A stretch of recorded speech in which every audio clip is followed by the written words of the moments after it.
आइए दोस्तों, आज हम कक्षा 11वीं का फिजिक्स पढ़ते हैं। मैंने टॉपिक लिया है आज सदिशों का गुणा। आपको मालूम होगा कि जो भौतिक राशियां होती हैं वह दो प्रकार की होती हैं, एक सदिश राशि और दूसरी अदिश राशि।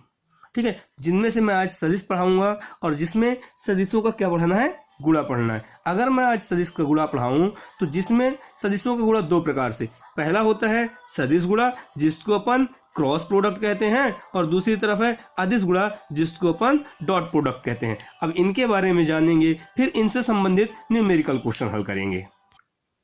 यहाँ पर हम देखते हैं कि सदिशों के सदिश गुणा में यदि मैं सेम चीज़ों का गुणा करूँ, मल्टीप्लाई करूँ, अर्थात यदि मैं आई का आई वाले के साथ मल्टीप्लाई करता हूँ उसकी वैल्यू जीरो होगी, जे वाले का जे वाले के साथ मल्टीप्लाई करता हूँ उसकी भी वैल्यू जीरो होगी, और के वाले का के वाले के साथ मल्टीप्लाई करता हूँ उसकी भी वैल्यू जीरो होती है।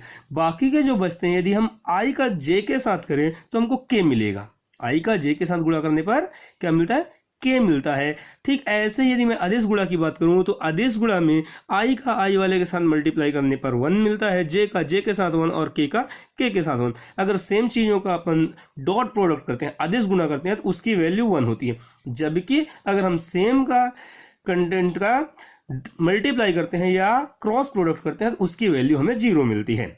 इस तरीके से अब हम देख रहे हैं कि हमारे पास कोई क्वेश्चन है, मान लीजिए हमारे पास है वेक्टर ए की वैल्यू है 2i + 3j + 5 की।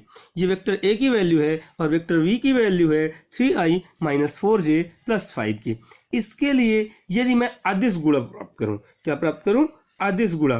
किनके बीच का अदिश गुणा, ए और बी के बीच का अदिश गुणा, ए डॉट बी। अगर ए डॉट बी का मैं अदिश गुणा प्राप्त करता हूं तो बहुत ही आसान तरीके से हम इसको साधारण गुणा, जैसे हम कक्षा 10वीं तक जो गुणा पढ़े हैं ठीक वैसा ही हमको यहाँ पर इन दोनों का मल्टीप्लाई करना है। किन दोनों का मल्टीप्लाई करना है, आपके सामने है ए की वैल्यू और इसके बाद बी की वैल्यू। ए की वैल्यू को बी की वैल्यू के साथ मल्टीप्लाई कर देनी है। किस तरीके से करनी है, जो चीज मैंने ऊपर बताया है कि अगर सेम चीजों का हम मल्टीप्लाई करेंगे तो 1 मिलेगा, और बाकी के साथ यदि हम मल्टीप्लाई करते हैं तो क्या मिलता है, हमको 0 मिलता है। इसका मतलब हम बाकी के साथ मल्टीप्लाई ही ना करें तो क्या दिक्कत है, क्योंकि हमारी वैल्यू लास्ट में 0 होनी है, इसलिए अदर के साथ हम मल्टीप्लाई नहीं करेंगे।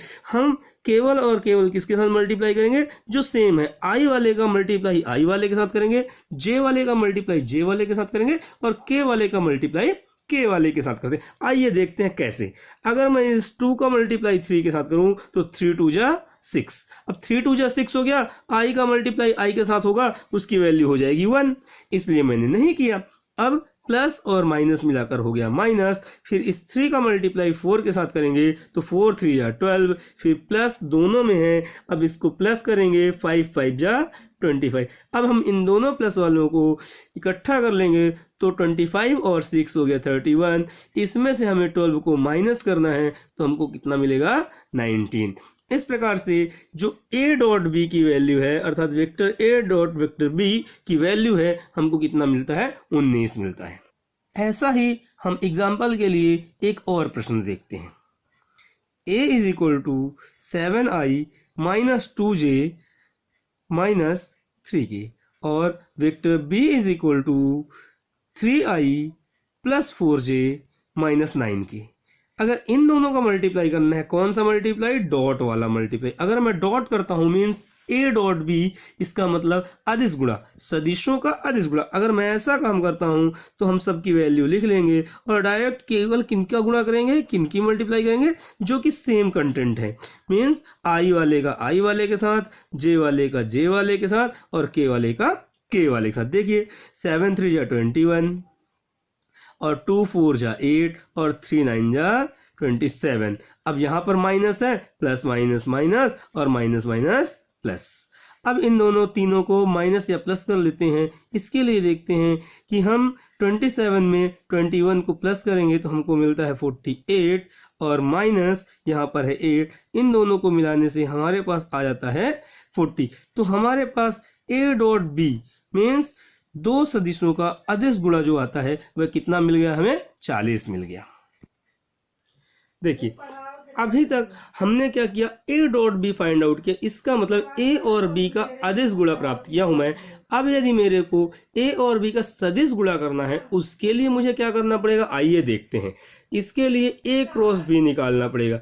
ए क्रॉस बी कैसे निकाली जाएगी, यहाँ पर देखते हैं, आई जे और के आपने पहले पढ़ा होगा वज्र गुणनखंड विधि, बस ठीक उसी तरीके से हम वज्र गुणनखंड विधि का उपयोग करके ए क्रॉस बी का मान निकालेंगे। यह एक आसान तरीका है। देखते हैं ए की वैल्यू क्या दी हुई है हमारे पास है, ए की वैल्यू है 7i minus 2j minus 3k, तो यहाँ पर 7 माइनस 2 माइनस 3 और बी की वैल्यू क्या है 3 4 माइनस 9। हमने पूरी वैल्यू रख दी। अब इसके बाद हम इसका मल्टीप्लाई करेंगे। तो मल्टीप्लाई कैसे करते हैं, देखिए आई के लिए यदि मैं सॉल्व करता हूं तो आई वाली लाइन को मैं छोड़ दूंगा और उसके नीचे वाली लाइन को छोड़ दूंगा। जो चीज मेरे पास बचता है उनको मैं कंटेंट को लिख लेता हूं।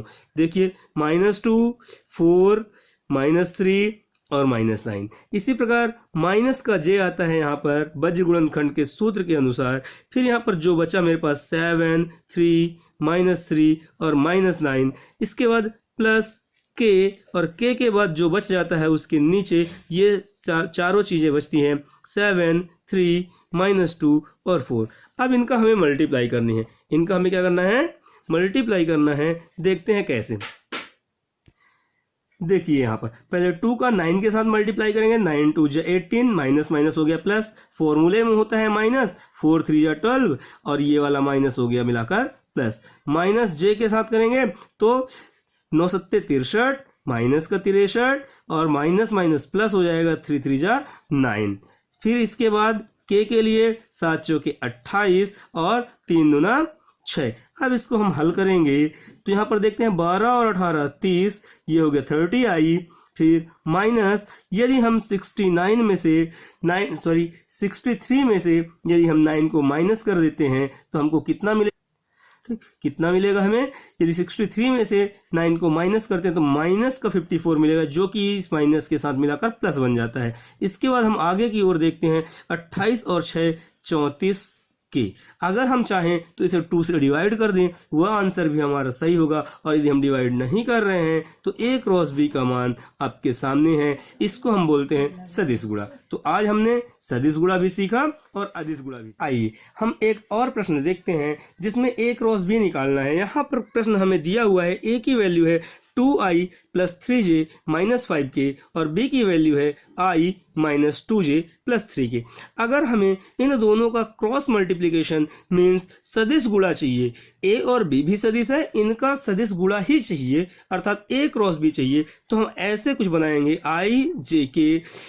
क्वेश्चन नंबर ए का जो मान रखेंगे वो है, फिर ये बी का मान है। अब हमको इनके बीच मल्टीप्लाई करना है। कैसे, इसको अलग अलग करके लिखेंगे। अब कैसे लिखते हैं देखिए मैंने क्या लिखा, आई के लिए जो चीजें बच गई, आई के नीचे वाला हिस्सा और सामने वाला हिस्सा दोनों छोड़ दिए, जो चारों चीजें बची हमने वहां पे नीचे लिखा। फिर माइनस जे और उसके अलावा जो बचा वो लिखा। इसी प्रकार के लिए अब इसको जब मैं सॉल्व करता हूं तो मुझे क्या मिलेगा, इधर देखते हैं अपन। 2 का 3 के साथ गुणा करेंगे तो 2 3 6 माइनस और माइनस प्लस, लेकिन फॉर्मूले का एक माइनस इसे माइनस बना देता है। इस प्रकार से 5 दूना 10 माइनस जे 3 दूना 6 और 5 एकम 5 माइनस का 5, लेकिन फॉर्मूले का माइनस इसे प्लस बना देता है। प्लस के 2 दूना 4 माइनस का और माइनस 2 एकम 2। अब इसको हम हल करेंगे तो 10 में से 6 घटाएंगे तो हमको मिलेगा माइनस का 4i। फिर 6 और 5 11, लेकिन यहाँ पर माइनस लगा हुआ है इसलिए माइनस का 11j।